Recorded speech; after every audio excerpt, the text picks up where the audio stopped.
I've been in entertainment since I was a child. Because I think I started playing the drums at maybe age 4. I didn't start off being an actor, actually. I started off doing something else in entertainment. I used to be a performing percussionist. I used to play the drums and the talking drum, which explains where the name Fantasticks comes from. And that's why there's been some level of attachment to the name, and I cannot just remove it because most people knew me from when I used to be a performing percussionist. I'd go for events, play the drums and talking drum as an artist, as a performing artist. And then over time, I switched into, I was still doing that. And then I was hosting events, maybe producing events and stuff. And then acting came along the line, I think in 2015, if I'm not mistaken, my first film ever.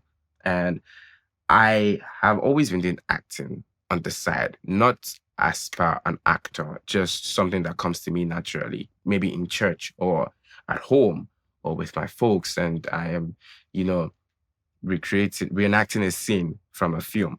Or you come to my house or my mom's shop as at that time, and then you leave, and then I just do the same things that you did when you were here. Oh, this was how this man was acting when he came. So I have always had that in me, but I didn't think I was going to become an actor per se, or at least I didn't think it was going to be on this scale yet. So when I did my first film, after I have done a lot of church dramas and stuff, I did my first film, and I'm like, okay, I think this is something I want to do for the rest of my life. Hi, my name is Iremide Adeoye, and I am a Nolly Icon.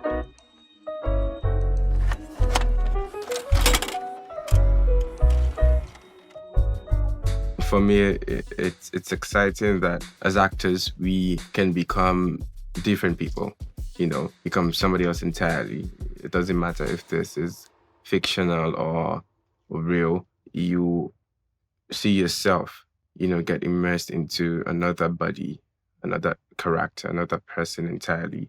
And this person can be somebody with traits that you do not agree with or traits that you do not possess. And you have to play the character up to the level of evoking emotions in your audience. And that's exciting for me, to be able to bring out some level of reaction and emotions in the minds of my audience. It's fun, and sometimes it's not entirely fun because there's just a lot of pressure trying to make that work. When I have to play a character, maybe a character that doesn't align with my personal traits, I like to find some level of justification for my characters. I don't condemn them, or it doesn't matter if they're horrible, bad people in the story, or if the audience doesn't like the character. I need to personally find a justification for the activities that they do, and source for some motivation personally, and just make it make sense in my head as to why this character is like this, just so that I'm not judging the character and then it doesn't start to tell that I personally didn't even like this character. So let's just play it and move on and just call it a wrap. Even if people don't think he makes sense, I think he makes sense. And this is why, he's terrible to people because human beings are terrible as well. So it doesn't matter if you think he's a killer. You understand? So I just find justification, basically. Here, let me have a look. Don't laugh. Okay, that was crazy. I'm not doing that again. No. I got you, man. It was very short-lived, There was nothing serious. I just got called. Oh, you're playing Timini's younger version. And I got on set, and Timini was really curious about who was going to play the younger version. He said, oh, let me see, where's the guy now? So I was somewhere in one of the rooms, and then he comes and oh, you're the one playing my younger version. It was great vibes. And then he says, I can remember you said, oh, smile, make I see, smile, make I see. I think I was trying to see if you had the same smile. Then I smiled and I was like, fine way. So I saw that he had limited scenes. I had limited scenes in the film. But the story shows that both brothers had a good bond and there was a difference in their personalities. So it doesn't matter that my scenes end here. Whatever I do now has to translate up for the other characters, for the other actors that play the same character. So I wanted to, my brother was reserved and all of those things. I wanted to be expressive, loud. And you could tell from the fight scene as well. I was the one that was trying to, fight and all of that. And then the part where they were in the hospital, where they had to have this fist bump that transitioned into the older version, I wanted to just, even though it was tiny, I feel like maybe it could have been better now, but I just wanted people to feel a tiny bit of bromance there, just from this little stare that he did before saying, I got you, bro. Just so that their bond there can tell that, oh, it's been there since they were kids up until they became the adult version.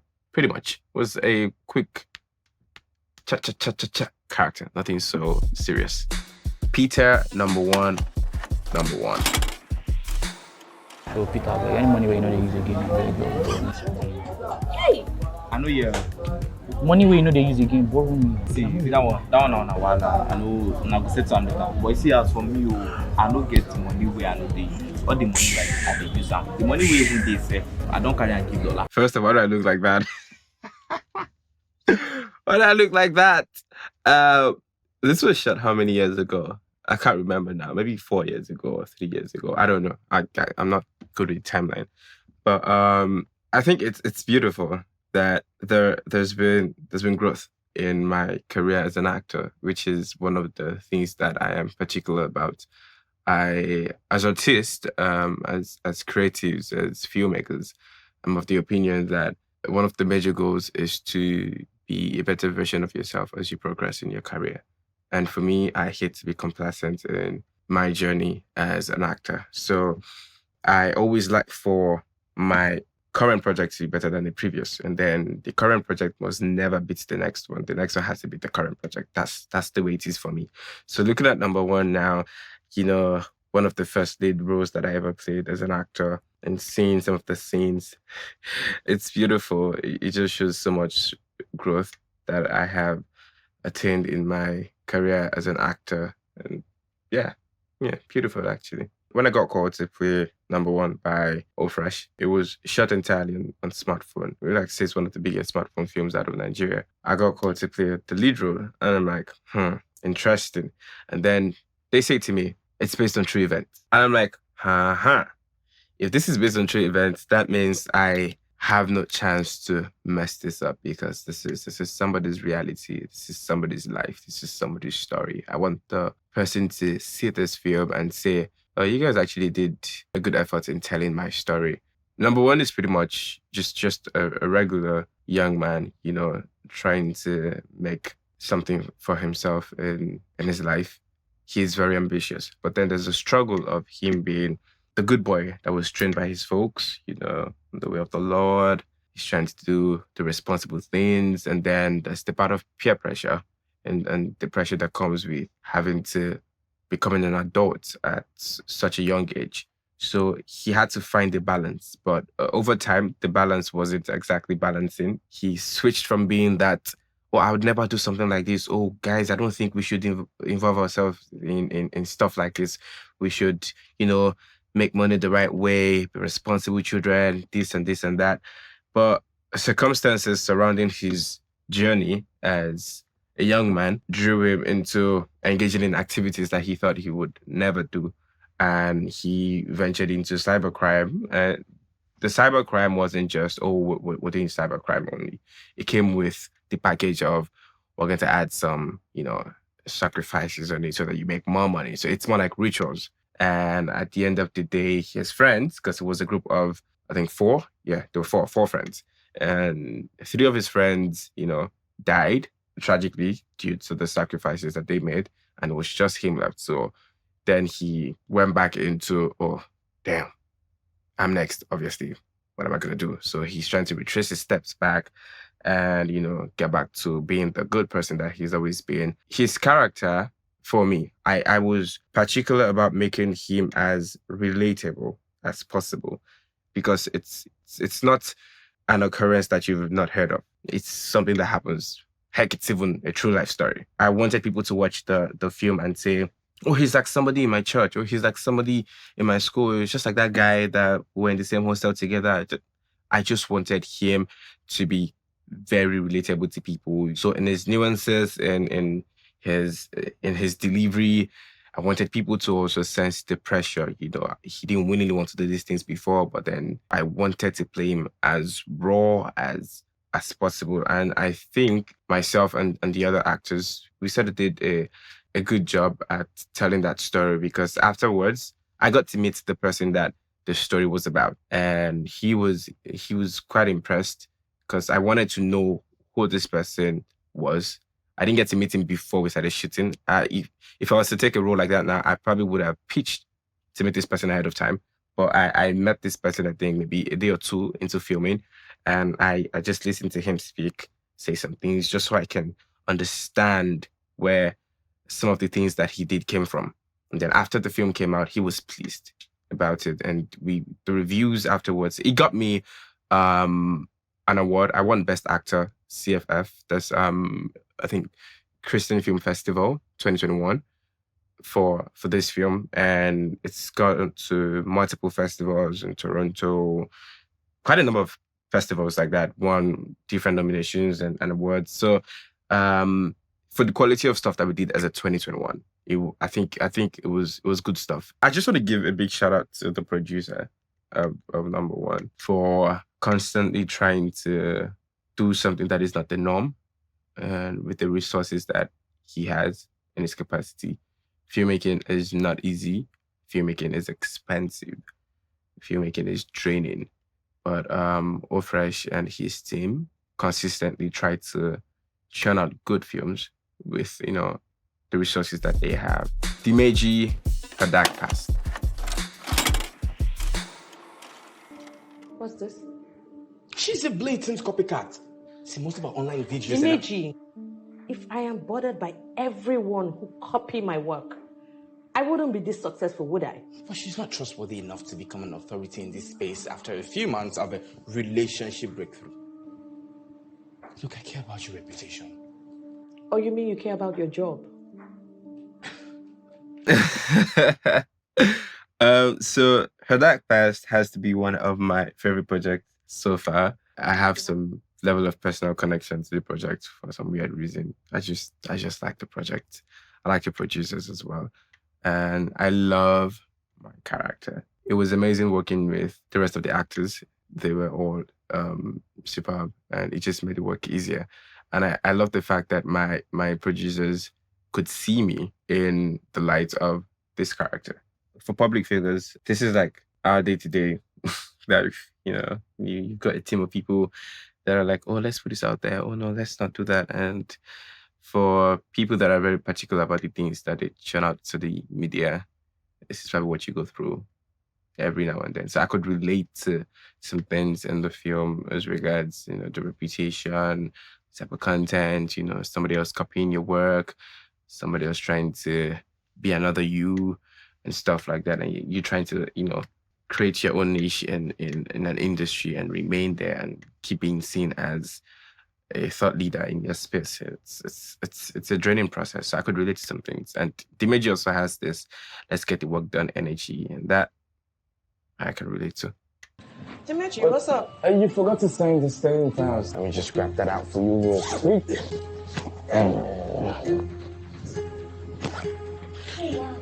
Everybody drop your phones on the table.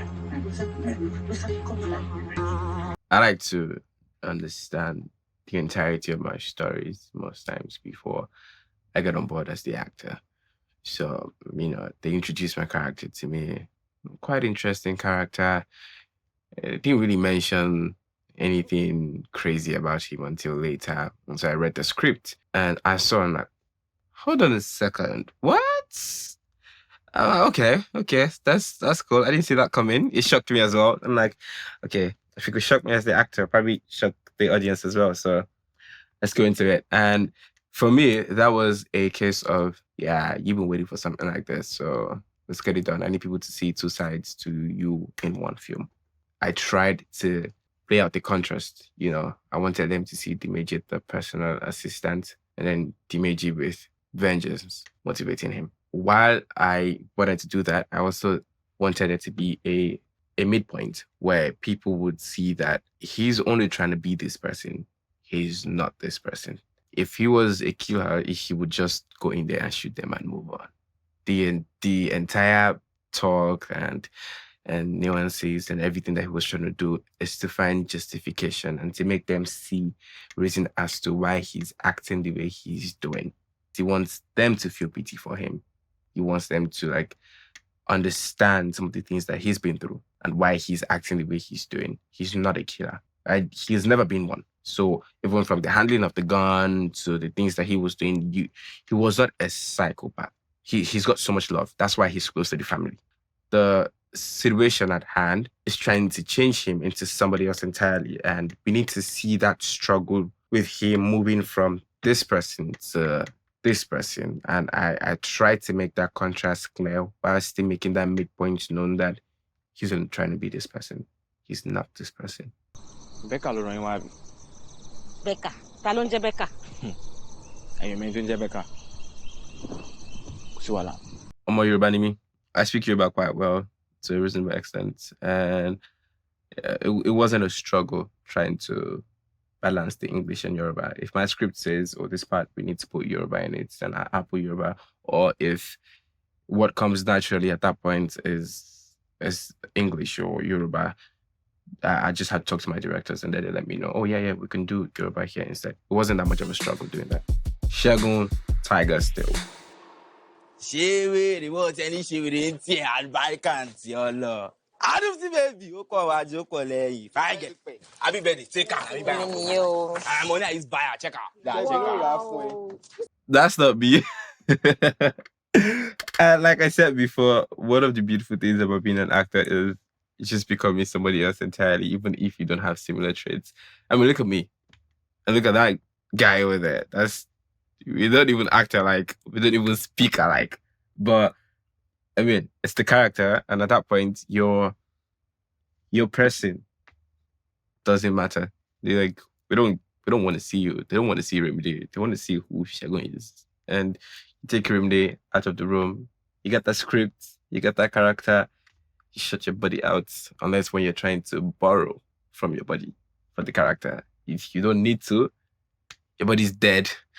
Your character is alive. So it's just amazing seeing that's such a different person to me. You would never think. And when I got called for this character, and I went to the audition room with we had a reading. Then the director was there. I think like two other producers, and then they saw me and they're like,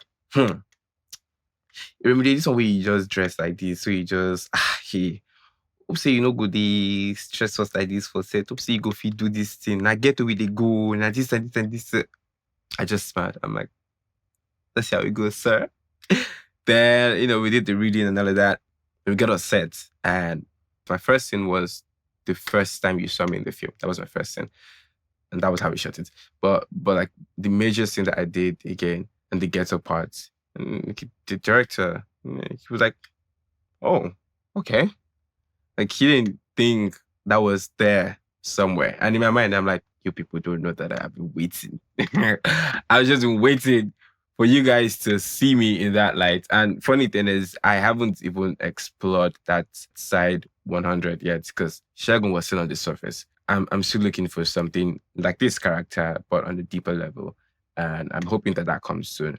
Playing this character for me, I had to learn a few things. Growing up, I have learned one or two things about people like this, characters like this. But then because this is serious business, this is playing a character, this is a real person. I can remember when I got the role, I went on this process of just entering downfalls for like days, and I'll take downfall from Yaba to Obanide. I was not going anywhere. I didn't have a destination.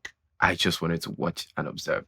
Listen to the conductors speak, listen to people in the bus banter, drop out of Balinde, just walk around, hear people talk.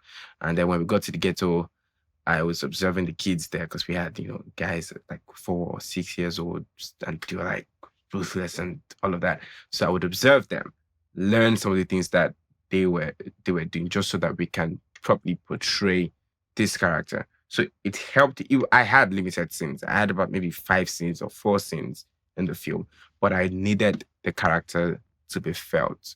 So the beautiful thing is that when this got released on Prime Video, it first went to the cinemas across, I think, 4 countries.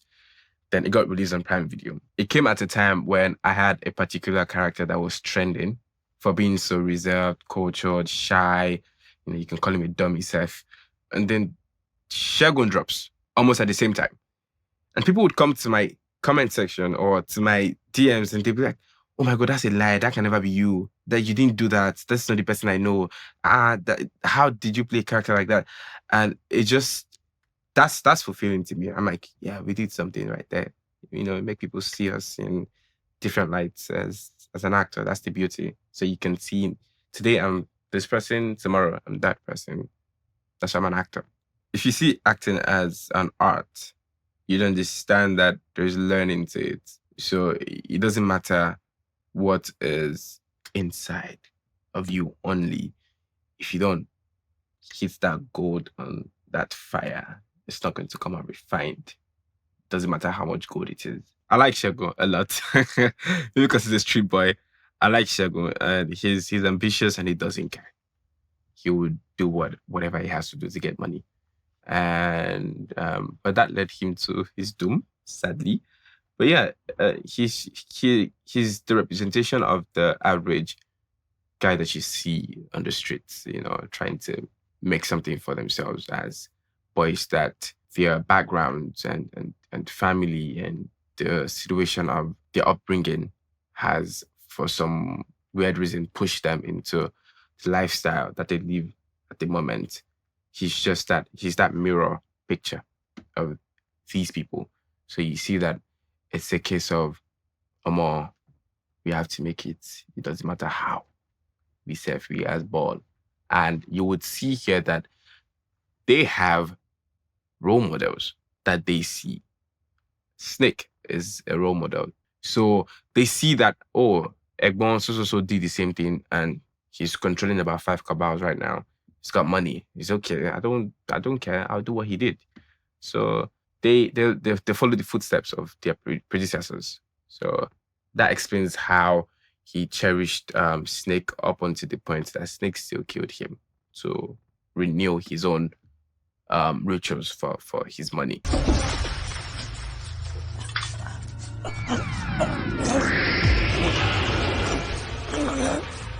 I mean, at least this wasn't pepper. This was fake blood. I think that's better than pepper. Actors and crews work very hard to bring the films that we love to life. Please support their official release. Thank you. Lolu, Wura.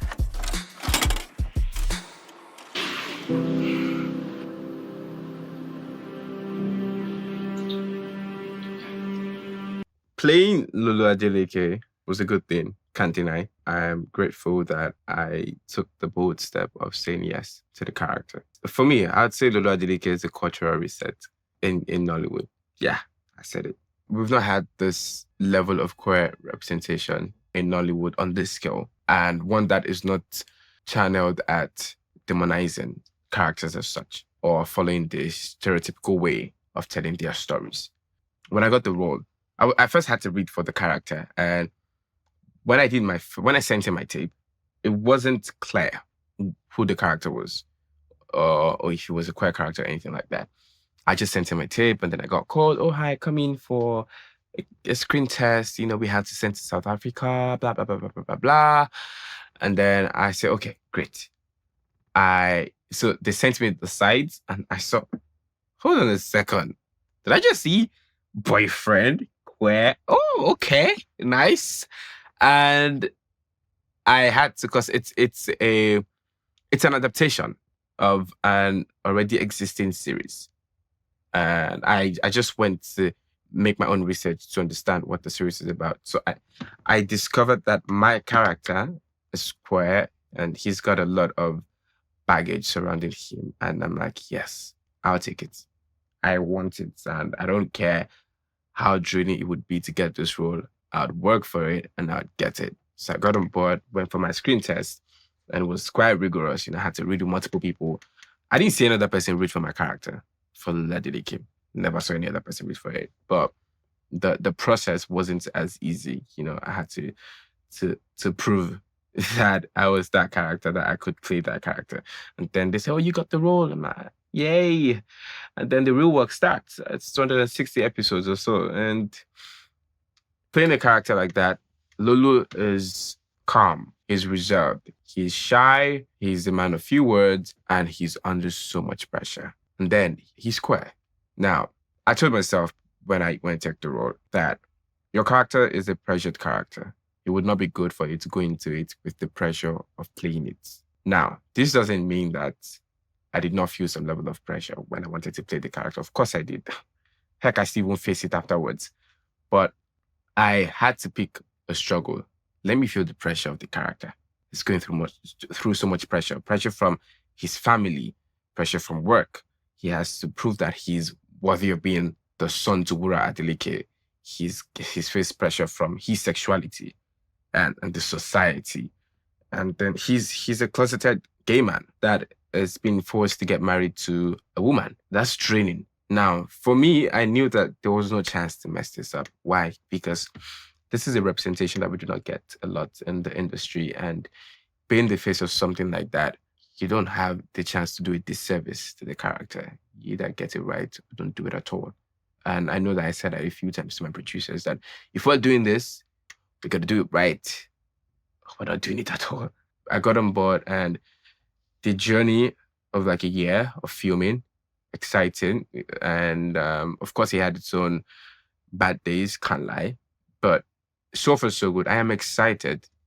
You know, I wanted people to relate to my character so well. I wanted that queer person in their room to feel me and say, I wanted people to feel seen and heard, and that this is somebody living my life, or this is somebody talking about things that I face. And not just that, also minus the queer part of his character, I wanted people, because as Africans, what we face most times, as Nigerians especially, is parental pressure, which is one of the things that Lolu faces in the series.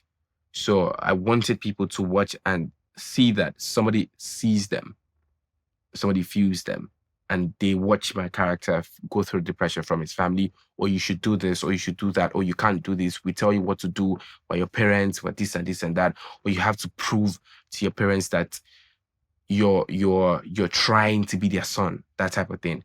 So I wanted people to feel that, and the reaction has been amazing, mind-blowing, in fact, because I've had people come to me in person, via mail, via DMs, comments. I've had people cry. And sometimes people just say thank you. And that alone is fulfilling for me, that I wanted people to experience. I wanted people to feel. I wanted to evoke emotions in people. So all the, oh my God, you made me cry a lot in Wura. Oh, this and this and that. Oh, I felt it. This is my reality. And seeing this on screen, you did this. It got to me. It's one of the joys that I get as an actor, seeing that my work has touched people. And then Lolu is one character that you would define as annoying. And one thing as an actor is it's difficult to play an annoying character. Oh my God, it's hell. Playing an annoying character. See, playing an annoying character, a funny character, and maybe a character that is seen as sexy. They're very annoying characters to play. Like, they're very difficult characters to play because there's a thin line between doing it right and messing it up.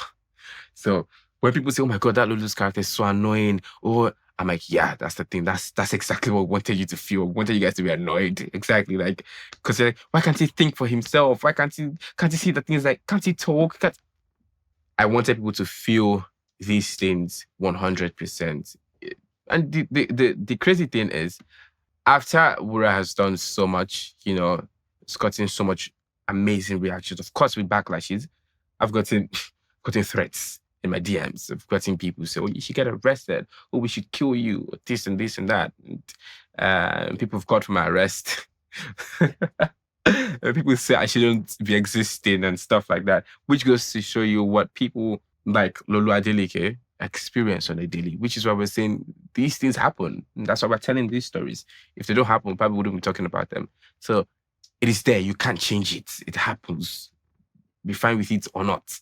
So I watch my scenes and then I'm like, we could have made better choices here. Or we could have done this and this. So people think my performance is amazing. I mean, I've gotten awards and stuff and nominations for it. But I still see some scenes and I'm like, right now, I wouldn't act like that. I'll probably act better. And this was just like, what, 2 years or a year ago? So it just shows that I'm constantly trying to be a better actor than I was before. But so far, so good. The love has been mind-blowing, and I pay attention to the positive side of it over the negative. So if you're out there dropping hate comments in my comment section, or you're sending me weird DMs, or you're coming out on Twitter, oh, what is Shemax trying to do? I think they should remove this. I really do not care for that, because there are like billions of people across the world that constantly are sending me love and flowers, and people that feel seen and appreciate the fact that a character as such was played and displayed in the industry. So that's good for me. One of my best characters so far, actually. I mean, genuinely, I wouldn't be able to say why I think the audience loved this character, but it just goes to show that at the end of the day, what is in existence is in existence. Your homophobia would not change that. Sometimes people just need a thought leader or a push to make them say the things that they've always wanted to say. And they need a community so that they don't feel left out. A character like that on that large scale, getting some level of love here and there, just built a community around it. It's crazy up to the point that I was filming scenes on set, and you film with maybe homophobic people sometimes, which I actually made emphasis on when I was coming on board, that if you're going to be homophobic, keep that in your pocket, keep that in your house. If I'm on set and I want to act my scenes, please don't display that. Thank you. So, but my set wasn't homophobic. I got a good working space to play my character. Now, I would do emotional scenes on set, and grown men, adults, would be shedding tears. So two men professing love to each other. And it's just a case of love is love. Honestly, it doesn't matter. It's how well it is portrayed. I think people connected to the story, to the other things attached to the character. So for Lolu, there is something that you would be able to relate to. If it's not his sexuality, it's his family, it's his work, it's pressure. So you would pick the one that works for you as regards his character. So maybe that's why over time, the love just overshadowed the hate. So as actors, in order to properly represent the emotions that your character is feeling at a particular point, you can go different miles, different ways. Like I always say, it's not a one-size-fits-all for every actor. Some actor, it comes to them. For some, they have to probably go deep into some personal memories, which is a technique in acting. For some actors, it's mainly just what the character is feeling at that point, but then it's still very emotional. I've had scenes where maybe I had to break down, and afterwards I'm still shivering like crazy, still feeling the chills because of how deep you felt it. And one of the things that I like to do, that I'm working on doing as an actor, is being present in the scene, feeling it for the character, not necessarily having to go to your own personal experience only. So when you're present in the scene, when you're feeling it, when you understand that this is an actual person, this is a real body that you're talking about, your emotions, it's like you're going deep into them. So when you take some choices that you didn't know were there before, some reactions just come naturally to you. So to the audience, they really, you can't fault them. They don't know. They don't know what you're going through to get these things to be the way they are. But it is a draining process having to put yourself in these positions multiple times. And the crazy thing is, you can do, the way Nollywood is even structured, you can do things like that, multiple times a day, in weeks, and you just have to deliver. The audience doesn't care if it's killing you. The show must go on, regardless. Young Israel Ransome-Kuti, Funmilayo Ransome-Kuti. My name is Funmilayo Ransome-Kuti, wife of the Right Reverend. For me, I love to play iconic characters, and playing iconic characters has to be like a great thing for me as an actor. It's of great joy, just in particular about the stories that I tell, the characters that I play. And playing young Israel Ransome-Kuti for somebody that, speaking of me now, somebody that has always admired the Kuti family from afar. I've been a fan of Fela since I was way younger. I listen to his music and I love his story. So, and then being a part of something that's historic was that. I think it's good. It's a great feeling. And working with Bonale Austin Peters, BAP, as the director was an amazing thing. It was the first time ever working with her, and she's a very visionary director. She knows what she wants. She would drill you to get what she's trying to get. And it was a draining process, draining but exciting and impactful. You would learn as well. So my character pretty much is in love with the love interest for Funmilayo Ransome-Kuti when they were younger. And because I like to know the entirety of the story and I wanted to translate, I made it in a way that you would see their love grow. So you know that when they were young, there was this childish love, and then the personality traits that the older version has, I tried to somehow put it in the younger version as well. He's stern with the students because he was the head boy. So the one scene we see him save Funmilayo from the bullies, we can see how the other students fear him, how stern he was. But in that same scene, we see him talk to Funmilayo and his nuances change. He's like a baby. He's softer. And when he meets up with her later, he's kind of shy and reserved, hi. And then the little children here and there, trying to smile while he talks, masking his blush and stuff like that. Just because I wanted it to show that he loves her so much. And then their love is that, that secondary school love. I wanted it to be there, very clear. And growing older, you would see that Israel is loving. He loves his wife. He's not threatened by his masculinity. As at that far back, Israel was so comfortable in his masculinity in an era where men would probably say it's a lie. I'm the head of the house. You do what I say.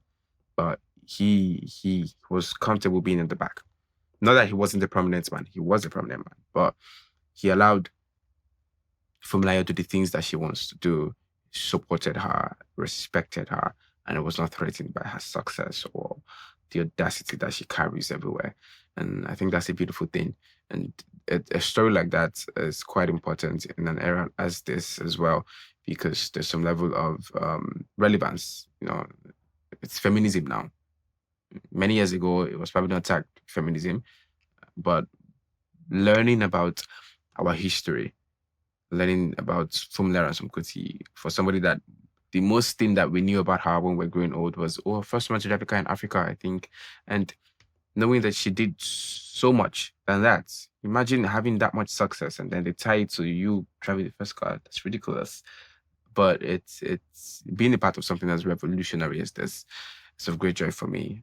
I'm happy to have played that character, no matter how short my screen time was.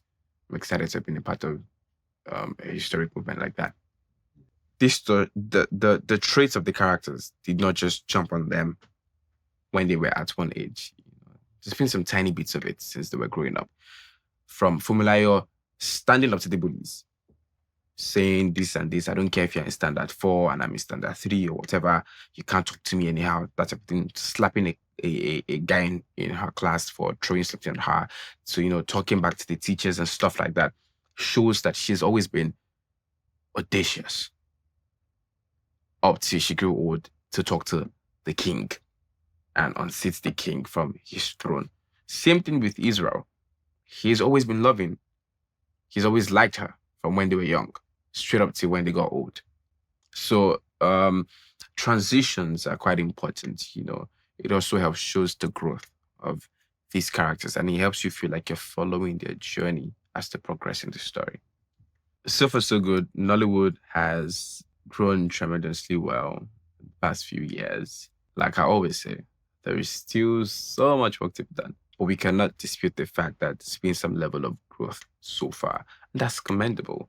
And the stories that we tell and the quality of things that we put out there, the future looks exciting. The rollout lately has been commendable. We've had films take us down to Sundance, to the Oscars and stuff like that. The new generation of filmmakers that are coming up, man, we have really mad filmmakers coming up, crazy filmmakers. And I think I love to work with a lot of young people. You know, they're innovative, they're daring.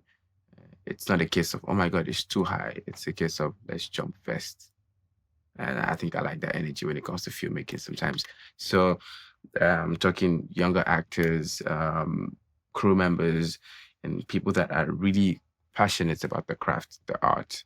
And they see this as an art, as a science, as the craft. So yeah, there's growth. It can always be better. It can always be better. Idowu, Madam Koi Koi. I honestly just read Idowu for the boys that are good boys, shy, reserved, but are trying so hard to fit in. Simple and clear. That's all I wanted to do. I wanted you to see a case of, oh yes, when I was in secondary school, there used to be this boy where it's not as if he's a bad boy, but he's just trying to feel among. That's how I wanted Idowu to feel like. He was short-lived, but I wanted him to be experienced. And I think I got that because I saw tweets, I saw comments, people see me outside still, and they're like, oh my God, you had very small scenes, but like, I wanted you to stay longer. I wanted you to... And that's good for me. I mean, it's the story. I can't change the story. If they say I die, I die. You guys have to take it like that. But I just wanted people to start painting scenarios for him, for his stance. It wasn't really clear that he was an orphan or he was trying so hard to fit in and stuff like that. Yes, they mentioned it briefly, but when the film got released and people started saying, oh, maybe Idowu doesn't really have parents, maybe that's why they were trying to find reasons, trying to give him backstory.